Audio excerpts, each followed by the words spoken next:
समस्त को आज पुराणा बजार होता सांबादिक सम्मेलन को मु स्वागत करुच्ची। आज सांबादिक सम्मेलन डाकिबार अभिप्राय ये गत सेप्टेम्बर 27 तारिख रे जमती आपण माने जानी भद्रक सहर नंगा महलार संथिया पोल निकट रे किछि असामाजिक तत्व रैली करी बिना परमिशन रे प्रशासन रो रैली करी अग्रसर होतला बेले पुलिस तांको अटकाइला बेले से माने पुलिस ऊपर को पत्थर पकाइथिले एवं ऑफिसर मानकु अटैक करी 3 जण एथरे इंजर्ड मध्ये होइथिले। ता सहित सेठारे मुतयन होइथिबा मजिस्ट्रेट ड्यूटी रे जो तहसीलदार थिले तांकर मध्ये सरकारी गाड़ी को मध्ये से माने भांगीथिले।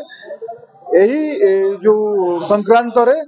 पुराणा बजार थाना रे 2 गोटी अपराधिक मामला मध्ये रुजु करा जायथिला एवं एही जो रैली को जे इंस्टिगेट करिकि आनिथिले जांको प्ररोचना रे एही रैलीटा आसीथिला से थिले मुख्य आसामी फिरदौस खान जांकर घर भद्रक रो से नंगा महला अंचल रे। तो सीए सेही घटना परटू से फेरार थिले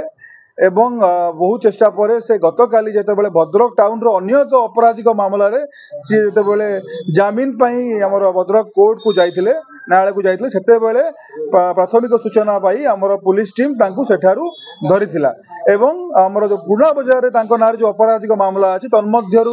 गोटी अपराधिक मामला रे तांकु वर्तमान फॉरवर्ड करा जाउछि एवं तांको नारे मध्य आगरु विभिन्न थाना रे एकाधिक अपराधिक मामला अछि एवं तांको नारे मध्य गिरफ परवाना मध्य अछि। तो ए सब जिंस तांको अगेंस्ट रे मध्य यथाक्रमे कार्यानुष्ठान रूपे निया जिवो। सर को जाथिला ये को तांकु जते बेले इंटरोगेशन मध्य करा जाइछि से एई